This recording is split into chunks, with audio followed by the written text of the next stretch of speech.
I'll take the first part, then you all. Thank you for the question, Mr. Harper, and I appreciate the lens to which you look at this as someone who has served as a school board member, who was elected at a relatively young age, and I've had the opportunity to know and serve with other school board members who were elected at a very young age, and I believe there was even in the opposition a question about whether or not someone younger than 18 could actually run for a school board, and I would submit that if we could answer all these legal questions, I think absolutely. I'd like to take the first part of your question. My co-authors would like to address some of the second part of your question, but about why school board elections. And I would submit to you this. Yeah, sure, we could move to eventually water boards and other elections, but why not start with school board elections, recognizing the nexus between 16 and 17-year-olds as voters, and that school board elections are the places that most deeply impact them and their quality of their education. When I was a school board member, I had the opportunity to help a group of students create a youth commission that directly advised the school board on issues related to their education. And it wasn't just them saying, oh, well, the food quality stinks. They did say that the food quality stunk. But they also had really broad and wise views about curriculum, about school climate and safety, about how to help students achieve their best. And so we know that we have a tradition of students' leadership and engagement that can be helpful to our bottom line in how we educate our students. And I think that there is a clear nexus between students being impacted by the decisions that school boards make and their ability to give input as voters. And I think that they can manage and balance the choices the same way that you did as a new school board member who was probably looking out at a bunch of his former teachers who sometimes probably asked you to do things that you didn't agree with. And knowing you, as I've gotten to know you, I know that you did what you believed was right. And you didn't just say, oh, well, these are my teachers and I like them, I have to vote the way they want me to. You took a stand on merit, on what the issue is. I've seen you do that. And I know that you've done that. I know that students who get the right to vote can do that as well. I'm going to ask that we kind of be brief with our comments and answer the questions a little bit more directly, please. I'd like to give my co-authors through the chair. Thank you. The question was also brought to our attention in every conversation we've had about this bill, pretty much. Why 16? Madam Chair asked it to us on Monday. You've just asked it to us now. And I think, this is something we've been talking about. And, why did we choose 16? Why not 17? Why not 15? I can give you legal reasons of 16-year-olds can drive, they can hold jobs, they can pay taxes, they can be tried as adults.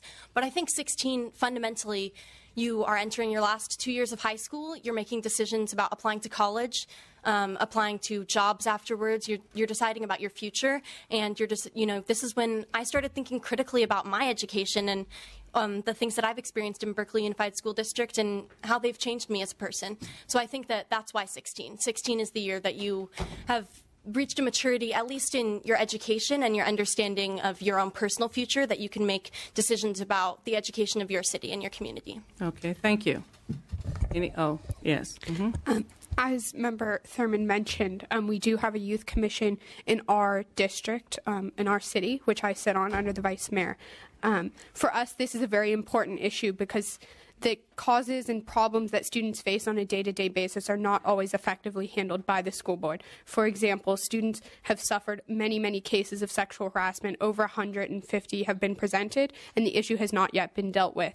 In the last 1.5 years, we've had 3 racial hate crimes on our school campus that still remain undealt with and unresolved. The truth is students experience these issues every day in, day out, and our parents' views and the people who we see on the sidewalk do not represent who we are as individuals. Therefore, we deserve the right to vote. Okay. Any other questions from members? Yes, Mr. Lowe, I think you had your hand up earlier. Thank you very much, Madam Chair. I want to commend the author and certainly advocates for being here. Mr. Thurman, you may want to be careful because you have some competition on your hands for the future elections here, most certainly. I may not even get to 12 years. They're ready. They're ready now. I look at the issue at hand, and I'm going to be supporting it today. But there are some significant concerns, as previously addressed from individuals testifying here today.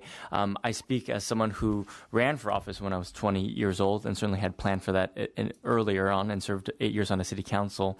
And so I appreciate the commitment for young people, and particularly how do we continue to engage from the demographic that does not participate.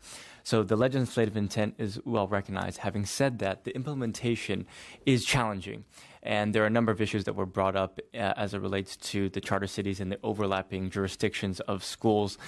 Many questions as it relates to, well, why not change it fundamentally to have an impact on various other jurisdictions, or just as totality about the level and the age requirement that's required of voting in general. Voting specifically just on a school district and not being able to participate in some of these other areas. So as reflected in the committee analysis very well and accurately, there are some unique circumstances and some challenges on the mechanics of this too. I'm hopeful that you will be, if this passes this committee, committed to continuing to be open to working on this. We are. We are open to any of the logistics that you heard stated here today that require additional thought about how to be implemented. I think what's unique is that there are many bills that we pass here as legislators in this Assembly and Senate that ultimately departments do some of the final kind of polishing around the details of implementation. Having said that, we're very open, regardless of what happens today, to working through some of those logistics about how this would get implemented. And I've represented a school board that was 5 cities, and I served as a city council member in one of those cities, which is a charter city. And I recognize that in that configuration, only one of those cities, that's a charter city, would have its students be able to vote. And we recognize that is something that will require additional work. I guess I'd say don't let the ideas about how logistics get played out be a reason to defeat the concept in total to those who've opposed it. And that we are open to continuing to work on this at every step of the way to work through some of the logistics that we heard from opposition. And so I thank you for your question, and know that, yes, we are committed to work on logistics. We would have been open to receiving suggestions from the committee about how to do so, and if there are suggestions from the committee about how to do so, we are fully open to doing that. Mr. Nazarian, you had a question? Yes, thank you. I don't know if I can be as nice as my colleague here, Mr. Lowe, but while I do very much appreciate your effort and what your ultimate goal is, I don't think I'll be able to support the bill as it is right now. I think there's, aside from some of the logistical issues, there's also a conversation to be had about how does this impact the dynamic on a school campus between teachers and students, the administration and students. So I think there might be certain unforeseen consequences also coming about from the changes in those dynamics that I don't know if it's going to actually be beneficial. While I very much respect the effort that you're putting forward, I started as a youth organizer myself. I don't think elections are necessarily the only means. You could be very effective without having the dais or the microphone. I've learned that if you're an effective organizer, you can get a lot of things done, and you can bring the charges you're looking for. You can get the attention that you want without just having the threat of a vote as well. So with those thoughts, I'm going to be staying off. I appreciate your candor. Okay, can we give a closing statement? I think all the members have asked questions. Any closing remarks? Thank you, Madam Chair and members of the committee. We appreciate this very robust discussion. We think that it is one that is very important for our time. And I, for one, think that it is a conversation that will continue to go on regardless of what happens here today. I'd like to address just one thing that was stated in some of the comments about opposition, that this would enter politics into a space where there shouldn't be politics. We agree. politics should not be involved in the classroom. There's nothing about this bill that says that there needs to be any political organizing for our students. You know, we already have a practice of helping our students who are about to turn 18 to register to vote. We do that without providing any political organizing or fanfare for those students. We simply say that it is your civic duty to vote, and this is how the process works, and here's where you can do it, should you choose to. Lowering the voting age to 16 or 17 would be no different than what we do for 18-year-olds. To make any suggestion that somehow allowing students to vote on their own time outside of the classroom would take away from local control funding formula and resources for students, I would have to respectfully say is a stretch. There's nothing about what this bill seeks to do that would take away from educational support activities, from funding for our schools, and in no way does this bill or its authors intend to bring politics into the classroom. At the end of the day, people have to decide if they think 16-year-olds are ready to vote or not. That's what this bill is about.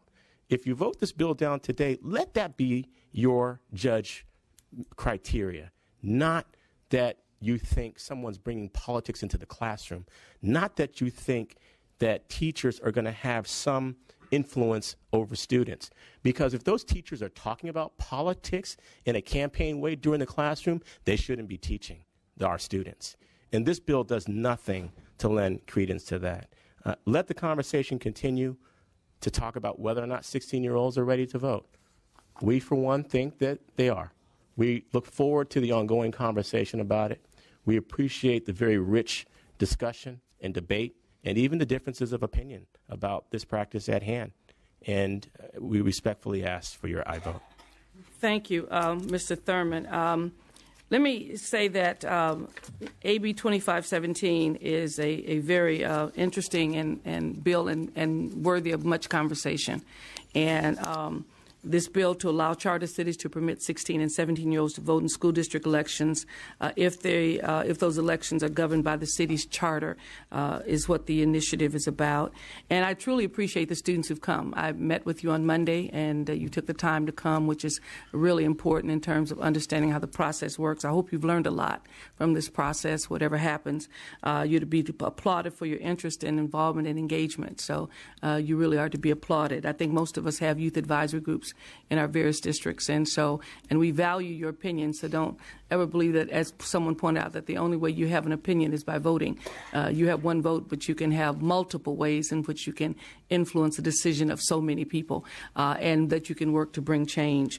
So this has been an interesting discussion and debate, and as a committee we did offer various options in terms of alternatives for this particular bill, with regards to the fact that my concern was that there had not been enough discussion about what it means to vote. It had not been enough discussion about the constitutionality of it. It had not been enough discussion about what happens, why 16 versus 15 versus 14. You can be tried as an adult at 12 in this nation. We know that. So being tried as an adult is not obviously a defining moment. I think CSBA and the Administrative Association have brought some interesting issues. Having been a school board member, I know that we were always confronted with putting out material in schools. Could you actually do it there? Could you not do it? And what the role becomes of the school in terms of teaching civic engagement when you're dealing with voters versus non-voters, and so it would require some blurring of the lines, and there is a cost factor involved in terms of changing the ballots, having different kinds of ballots for different kinds of individuals, those who are eligible to vote one way but not in another, especially when you have these multiple jurisdictions. The bill brings up a lot of different concerns, and while it does bring up the concern and the discussion that needs to be had about 16-year-olds and maturity levels, especially since the state has been moving in the other direction with regards to even driving, that certain ages cannot drive other people around. So we've moved further away from younger ages to almost an older age on everything we've done, and for various reasons. And that doesn't mean that we shouldn't do this, but it surely indicates a different kind of mindset that's working that requires it. My concern is that there had not been enough discussion. I can remember when we went from 21 to 18, there was a tremendous amount of discussion about responsibility, what it meant, all those kinds of things, the age of maturity, what happens at 18 versus 21. And so we haven't had a lot of discussion about what 16 means, whether 16 really is a turning point, or whether whether, what we see clearly is there are students in all of our districts who are much more engaged than others, and we often have those that are that core of students who are really, really engaged. So I think this debate obviously brings forth a lot of discussion, and I think the discussion should continue. I don't think we're at a point at this point to basically pass a resolution like this because of the complexity of this that has been brought out, particularly not just statewide voting, but basically creating these different classes of voting and whether or not you vote in one district but you go to school in another district, and you've got all these kinds of overlapping jurisdictions that are there, and so it brings us to a lot of conversation about our responsibility in terms of a statewide issue versus you're looking at it from Berkeley and from a local perspective, and your jurisdiction and the people that live in your district. But to open it up as a statewide initiative in terms of allowing other jurisdictions to do it would bring in, as we pointed out, a tremendous number of issues and concerns. So for that reason, I want to encourage the authors and supporters to continue this discussion. I know you will, because you're activists and you will continue to raise these issues and mobilize and organize and hopefully educate and hopefully respond and answer some of these critical questions that have been asked here today. You will do that. The last thing is that I always worry when I give the authority to charter smaller entities to make decisions about expansion of responsibility. My concern is always about contraction. That if you can expand the right to vote to 16-year-olds, can you as a then charter school decide that only 20-year-olds should be allowed to vote? That becomes a concern for me, that we may end up getting to the point where we end up almost back to states' rights in some places, or county rights or city rights, where people begin to erode those rights that others have. Because if you can decide that 16 is the great for this city, maybe in another city 20 is the age, and so because you're taking away the authority to make a decision about what the voting age is statewide or nationwide, those kinds of things. So for that reason, I encourage you to continue. I thank you all for coming. And I'm not able to support this bill at this time, and I'm recommending an opposed position. Madam Chair. Is there a motion? Madam Chair. Yes. I would like to request to hold the bill. I appreciate the dialogue today. We are interested in continuing the dialogue with the members of this committee to work through the logistics that have been expressed. So you're withdrawing the bill? We are. Okay. Sounds good. All right. Appreciate you coming. Thank you. All right. Thank you.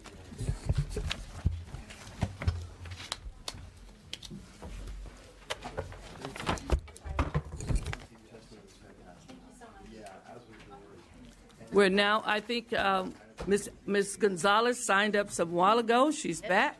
Thank you. Thank you. Second. Great. Good morning, Chair and members. AB 1921 would allow mail ballot voters to designate any individual of their choosing to return their completed ballot for them. Current law is antiquated and arbitrary by limiting who can turn in a mail ballot to specific family or household members.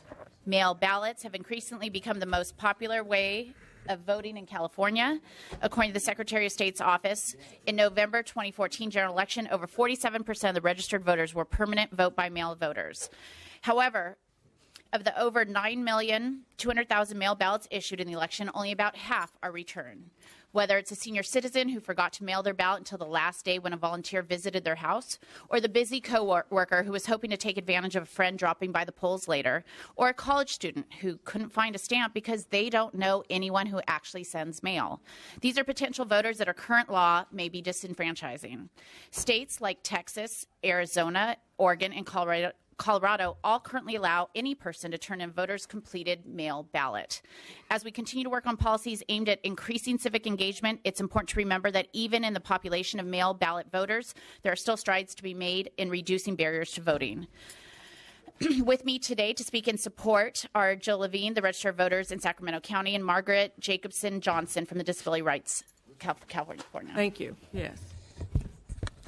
Thank you. Jill Levine. I'm the Registrar of Voters from Sacramento County. I'm representing the California Association of Clerks and Election Officials today, and we are very much in support of this bill. Many voters don't have someone living at home that they can hand their ballot to and have it turned in. So this bill allows anyone to return the ballot to them. This will actually increase the number of ballots that are allowed to count, and remembering also that the ballot, the eligibility of the ballot is determined by the voter's signatures, not by the way it was delivered. Thank you. Thank you. Any other? Hi, Margaret Johnson with Disability Rights California. As you know, I'm usually here talking against vote by mail because not all people with disabilities are able to use it, particularly those who are blind or can't read. But a number of people with disabilities, including myself, do like vote by mail. And so this would be an opportunity for us to have anyone return the ballot for us or mail it for us. As you can see, I use a power wheelchair. There may be times when that wheelchair is out of commission. I can't make it to the mailbox even to drop off my ballot. And having better options about who to select to return those ballots would be really helpful for many people with disabilities. So I hope that you will vote for this bill. Thank you. Thank you. We have any other supporters? Any Me Too's? Raul Macias on behalf of ACLU of California in support. Thank you. Thank you, Madam Chair. Members, Kathy Christian on behalf of the Board of Supervisors of San Diego County.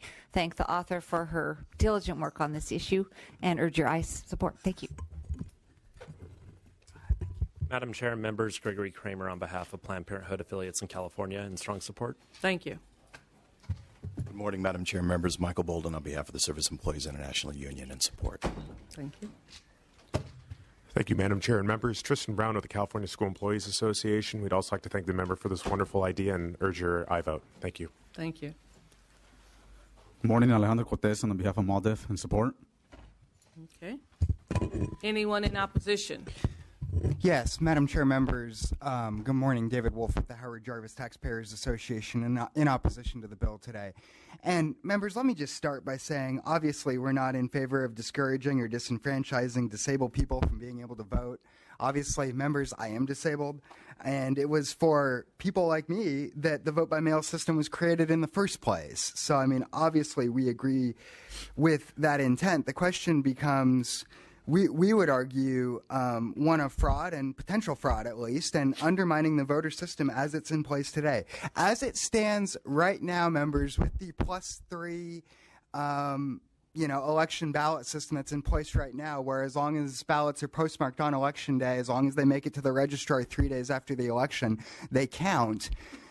All a person with a disability has to do is make sure it gets in the mail on Election Day, until 5 or 8 o'clock in a lot of instances, and it will count. And in our view, that doesn't disenfranchise voters. It certainly doesn't merit the opening up of the ballot process to this degree where anybody can turn in an absentee ballot. We do believe that could lead to potential ballot harvesting, vote harvesting issues, and like I said, the potential for fraud. So I'd ask for a no vote. Thank you. Anyone else in opposition? Any questions from the members? Yes, Mr. Harper. I have 2 questions. One is, would the bill prohibit political operatives from the campaigns or candidates themselves from collecting or harvesting ballots and turning them in? There is no conceivable way to allow to say, you don't have the right to do this if you happen to be working on a campaign. What it does prevent is any member of a campaign to be paid per ballot returned. So it would take off the incentive of hiring people to go out and pressure folks to bring it in. But just like it's implemented in that great liberal bastion state of Texas, this would simply allow anyone to turn in a ballot. So candidates and campaigns can harvest the ballot. I mean, many of us, of course, who have walked door to door have come across a situation where somebody has asked, I don't have a stamp, can you do this? Or I have a caregiver here who can't return it. And we have known we aren't able to even walk that to the corner mailbox, let alone walk it down to the polling location. And so, a lot of the times the people walking door to door and finding these folks are the candidate. And I don't think there's anything wrong with that. Like the election official said, what verifies whether or not it's a valid ballot is still the voter's signature on the back. And what I've done is I've actually carried a roll of stamps to be able to take care of that issue as a candidate walking door to door. I would venture. Just a note. I'm not sure you can do that. So that is giving somebody something of value to vote. It is actually against the law. So we have a very complicated system by which we are not even allowed to give out stamps. We had a legal opinion done on this when I worked in campaigns previously. So sounds like a good idea. Sounds reasonable. You should probably do a bill on it, but it is not allowed under during any federal election.